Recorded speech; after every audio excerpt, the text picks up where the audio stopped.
5 heures par jour, tous les jours. Le corps plié, à main nue, ils arrachent plante après plante, mètre carré après mètre carré. On n'a pas d'études scientifiques claires, mais on a entendu dire qu'une seule racine de jacinthe d'eau peut absorber environ 5 litres d'eau.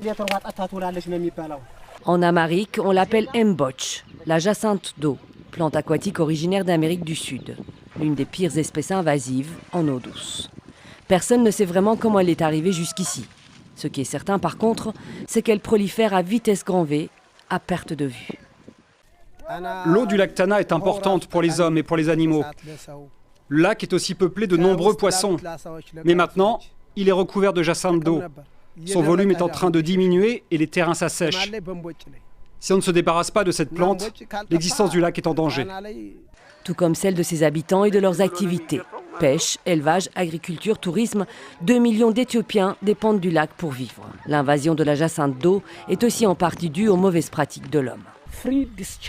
L'agriculture de décrue, le libre pâturage, le rejet de polluants chimiques en milieu urbain, ainsi que les rejets agrochimiques, c'est tout ça qui déclenche la propagation de la jacinthe d'eau. Il n'y a pas d'engagement politique pour l'éradiquer, même pas pour réduire ou contrôler cette invasion. Pas question pour autant de laisser la plante dévorer le lac. Canadienne ou chinoise, des machines existent pour ratisser les rives, pas toujours efficaces. Alors avec l'aide de l'université Bahir Dar, Mulat Bazazeno a financé et construit sa propre machine. Si on obtient de l'aide, on peut créer des emplois pour les Éthiopiens, transférer des technologies et économiser des devises. Mais même à la machine, la vitesse d'élimination de la plante reste insuffisante. La jacinthe d'eau peut doubler sa surface en une semaine.